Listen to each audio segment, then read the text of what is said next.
On the 6th of January this year, I found myself walking up a very tall 15th century spiral staircase.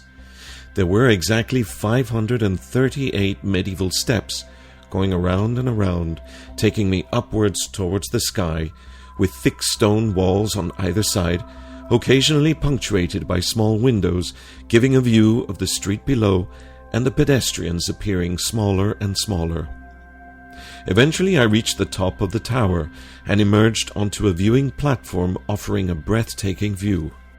Way off in the distance, one can easily make out the distinctive shape of the atomium, that popular Brussels monument built in 1958 to honor scientific progress, with its huge spheres rising 100 meters above the ground.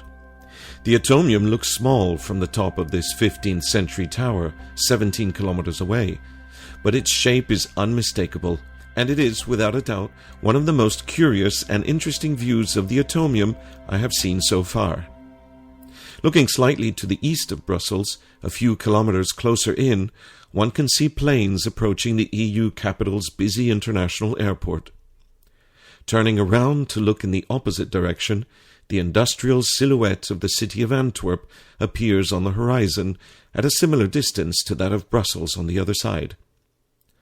And standing at the top of this medieval tower, known as St. Rumble's Tower, attached to the cathedral of the city of Mechelen, built long before the Industrial Revolution or before airplanes were invented, it strikes me that there is no better way to understand Mechelen's place in Flanders and Belgium today than by climbing up to the top of this tower.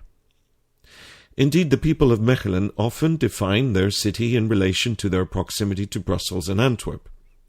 Mechelen is, after all, part of the province of Antwerp. Many of its citizens work at Brussels Airport, and its large modern events hall markets itself as Brussels North.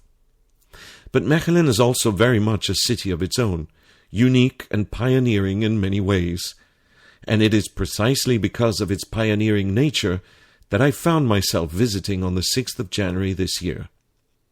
Under the leadership of its renowned mayor, the liberal Bart Somers, Mechelen has launched a program of events lasting several months, celebrating European unity. Hear more about the Construct Europe Festival and what it means for the future of the European Union at the end of this episode. Also in today's letter, what Jacques Delors said back in 2006 about his name being given to the headquarters of the European Committee of the Regions while he was still alive. Why a delegation of Renew Europe members visited Dakar in Senegal and were inspired by their Senegalese interpreter, and how local politicians can help increase voter turnout at the European elections. I'm Sean O'Kearney, and this is Letter from Brussels, bringing you stories about the EU's capital city and about the leaders transforming local communities across the Union. It's brought to you by the Renew Europe Group in the European Committee of the Regions.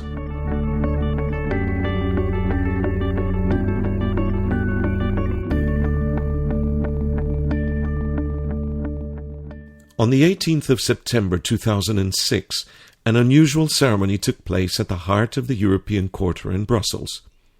One of the buildings was being named after a person who was still very much alive. The simple ceremony gathered a few representatives of the European Committee of the Regions and the European Economic and Social Committee to name their joint headquarters after Jacques Delors, President of the European Commission from 1985 to 1995. Although Delors is best known for having piloted the establishment of the EU's single market and paved the way for the introduction of the single currency, the euro, as well as introducing the concept of EU citizenship, both committees considered Delors to be a champion of what they represent: subnational government and civil society. And indeed it was under his presidency that the European Committee of the Regions was established as a new institution of the EU exactly 30 years ago. The COR's president at the time of this naming ceremony, Michel Delebach, mayor of Dunkirk, wished the 81-year-old Jacques Delors many more years of life ahead of him, and explained that they had taken this unusual decision because they wanted Delors to be part of the ceremony and wanted him to witness in person how his legacy was appreciated by municipalities and regions. Jacques Delors joked that he had initially been surprised, and then amused, to receive an invitation to a ceremony naming a building after him while he was still alive. But he added that it was an honor that he was happy to accept, because, he said, the headquarters of the two committees is the home of participatory democracy on behalf of proximity, expertise, and the voice of the people of Europe. In other words, he added, the heart and soul of European construction. Delors went on to live another 17 years, passing away on the 27th of December 2023 at the age of 98. In a solemn and moving ceremony to honor his life and political legacy at the Invalides in Paris, the European Committee of the Regions was represented by the president of the Renew Europe group, François de Coster, and the president of the Socialist group, Christophe Rouillon. The president of the French Republic, Emmanuel Macron, explained that underpinning Jacques Delors' political action were the words of Jacques' father, who, despite being seriously wounded during the First World War, always spoke about the need for reconciliation between the warring countries, and that Delors himself achieved so much political success because his focus was on building bridges across the political divide to find common ground. Coming up in a few minutes, the inspiring young Senegalese interpreter that a COR delegation met in Dakar, how local politicians can help to increase voter turnout at the European elections, and what the festival celebrating Europe in the city of Mechelen means for the future of the Union. But first, some news in brief. Two liberal mayors passed the European Capital of Culture baton to each other. Under the leadership of Dominic Fritz, the Romanian city of Timișoara ended 2023 firmly on the European map after its successful year as capital of culture. In a few days' time, the Estonian city of Tartu, led by Renew Europe Mayor Urmas Klaas, takes on the mantle of European Capital of Culture 2024. Renew Europe COR has recently boosted its collaboration with the Brussels Capital Region and the Brussels Regional Parliament, the governing bodies of the EU's and Belgium's capital city. Hosted by Regional Minister Sven Gatz, the Renew Europe COR members were given a fascinating guided tour of the renovated historic site of Taxis, which includes what was once Europe's largest railway station for freight and customs checks of goods. In earlier times, it was the site of the imperial postal service. The vast site and large buildings represent a major urban planning challenge, and Brussels is reinventing the area with housing, cultural venues, offices, public services, and recreational activities.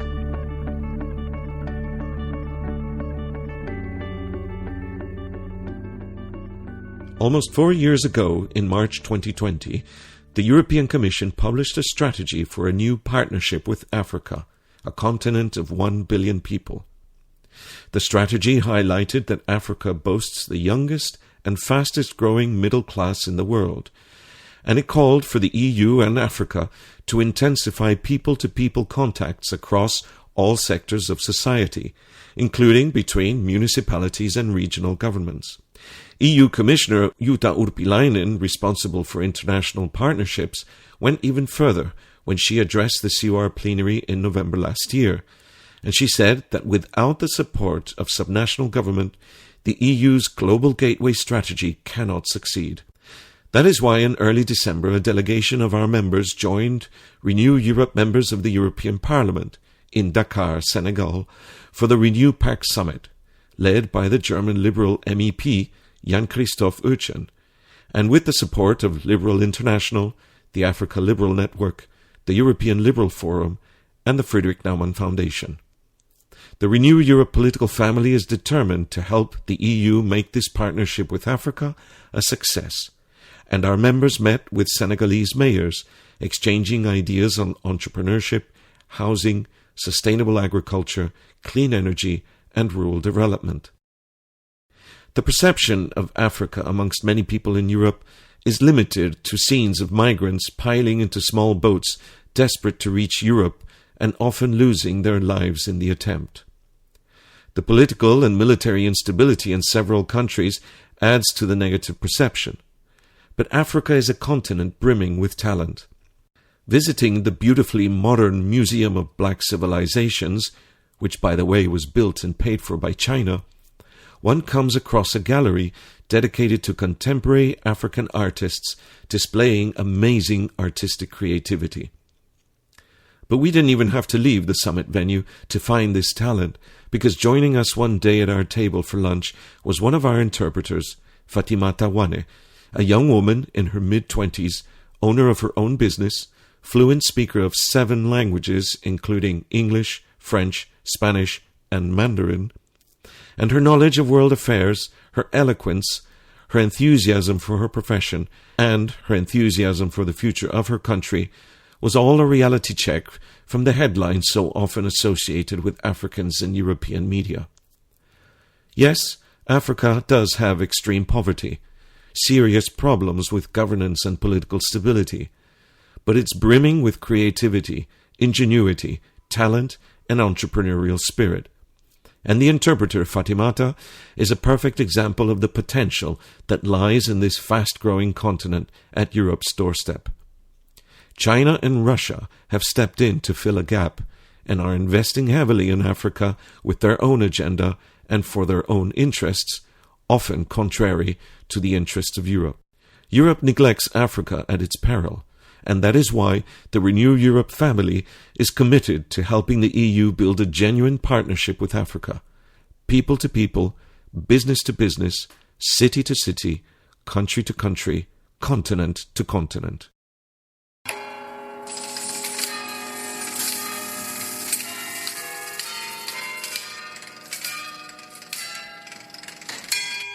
That's the sound of the carillon at the top of the medieval St. Rumble's Tower in the Flemish city of Mechelen.